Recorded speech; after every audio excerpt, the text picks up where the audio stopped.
தான்.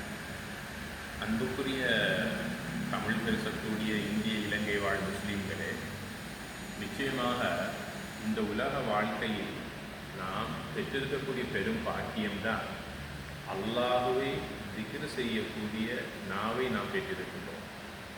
ஒரு நாள் பொழுது நபிகள் நாயகம் ஸல்லல்லாஹு அலைஹி வஸல்லம் அவர்கள் சஹாபாக்களை பார்த்து கேட்கிறார்கள், இன்று இரவு 1000 நன்மைகளை செய்து கொண்டு உங்கள் உள்ளங்களில் இருக்கின்ற பாவங்கள் அனைத்தையும் அல்லாஹ் தஆலா மன்னித்த நிலையில் நீங்கள் இரவையிலே தூக்கத்திற்கு செல்லக்கூடிய ஒரு சிறந்ததொரு அமலை நான் உங்களுக்கு சொல்லித் தரட்டுமா என்று கேட்கிறார்கள்.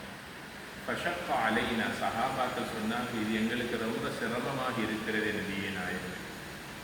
அல்லாஹ்வுடைய தூதர் ஸல்லல்லாஹு அலைஹி வஸல்லம் சொன்னார்கள், யார் ஒருவர் 100 தடவைகள் சுப்ஹானல்லாஹி வ பிஹம்திஹி என்று கூறுகின்றாரோ அவருடைய 1000 பாவங்கள் எல்லாம் மன்னித்து விடுகின்றார், 1000 நன்மைகளை அவருடைய பெயரில் எழுதி விடுகின்றார் என்று நபிகள் ஸல்லல்லாஹு அலைஹி வஸல்லம் சொல்லுகிறார்கள்.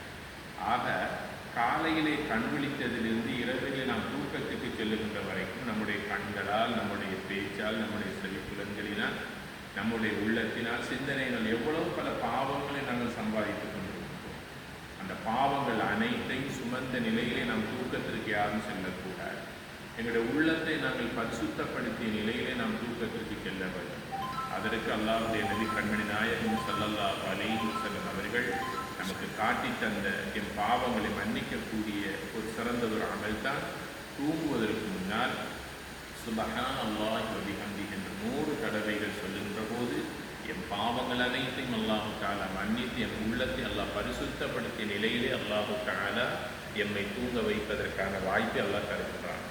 சில வேளைகளில் அந்த தூக்கம் கூட நமக்கு நிரந்தரமாக தூக்கமாக மரணமாக ஆகிவிட்டாலும் பாவங்கள் மன்னிக்கப்பட்ட நிலையிலே நாம் அல்லாஹ்வை சந்திக்கக்கூடிய அருமையான பாக்கியத்தை அல்லாஹ் தருகின்றான். இந்த ஹதீஸ் சஹீஹ் முஸ்லிமிலே பதிவு செய்யப்பட்டிருக்கின்றது.